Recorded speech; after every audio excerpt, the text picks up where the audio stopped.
Harry's wife. Australia, Barfs. G'day. We can always rely upon our Antipodean cousins to tell us how it is. Straight shooting. No messing around. No sugarcoating. Bit like me, really. And therefore, perhaps that's why I look favourably upon the great nation of Australia. Also, of course, I always quite enjoy saying g'day and affecting an Australian accent, much to the amusement of some, and to those of you that it annoys, good. I'm glad that it does. But moving on from that, and considering whether we ought to open another cold one and throw another shrimp on the barbie, we have to ask this question. What is it that the fair Australians have found that has caused them some consternation? Well, we turn to Mail Online with an article by Monique Friedlander that tells us Today hosts gag as reporter reads extract from Prince Harry's memoir about having sex with Harry's wife in a London hotel. I'm going to be sick. That's the headline. A raunchy, who on earth says raunchy these days? But a raunchy extract from Prince Harry's new memoir, Spare, left the hosts of Australia's Today show visibly repulsed. The controversial book recounts Harry and Harry's wife's steamy reunion in a London hotel room after spending weeks apart in the summer of 2016. Undoubtedly, the pink pods will have been like pink space hoppers.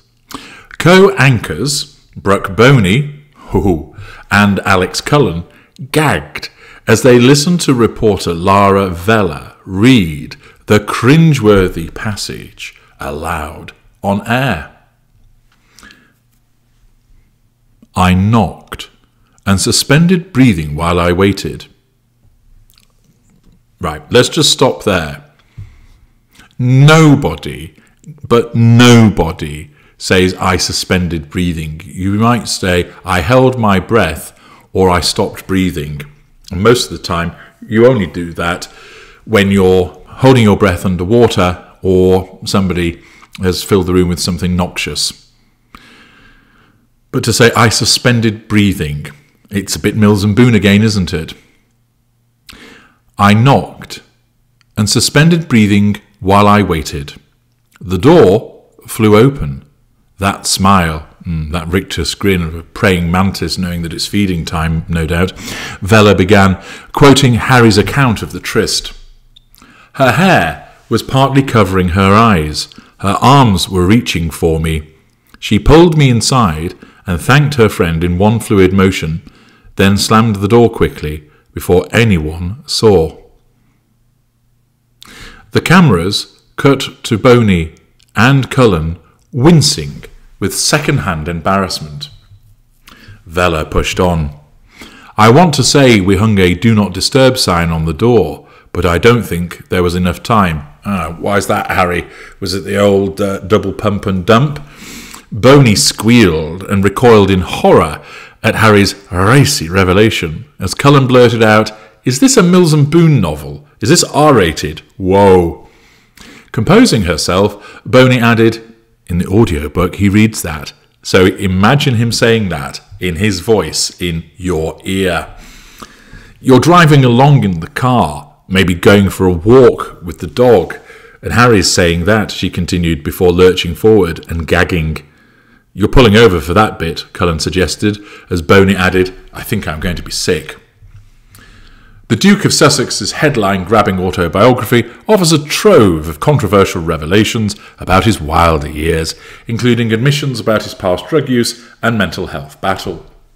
Now, I have to admit, and perhaps there's more and I'll get there as I work my way through Spare, as unpleasant as that recollection is, given Harry's obsession of talking about his penis and circumcision and such like, and hot matrons, I'm surprised that we haven't been treated to more detail of saying that he felt a tumescence in his pants, that he was turgid for his American, that she was there ripping off her bodice, her bosom heaving with desire for him, Of course, making it seem like she was swooning and then came over all unnecessary. Whereas, of course, we all know that if one was to write about it accurately, it would be dirty.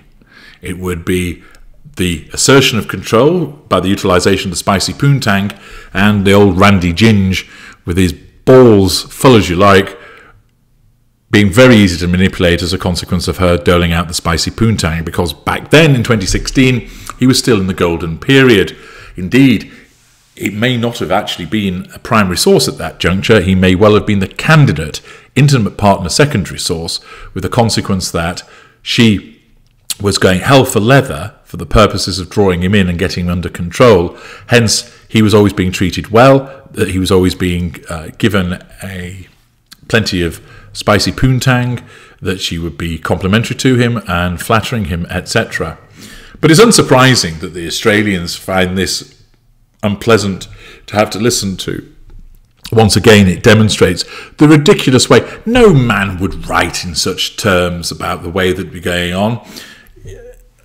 But it's all done to demonstrate that theirs is a relationship which is so much better than anybody else's.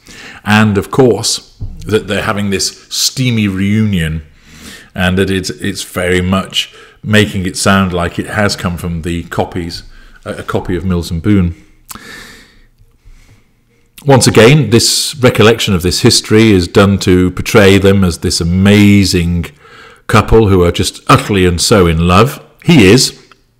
She isn't, as you know, as a consequence of being a narcissist. She has no emotional empathy and therefore is incapable of love. But once again, these revelations, which are made to make them seem likeable and relatable, just end up being laughed at, and we can always count upon the Australians to take the piss out of them. Once again, the sordid revelations that come from Harry's spare make him look stupid. His wife hasn't stopped him from doing so for the reasons that I've mentioned many times before, and the rest of the world just looks upon it, shaking its head and taking the piss out of the pair of them. I'm H.T. Tudor. Thank you for listening.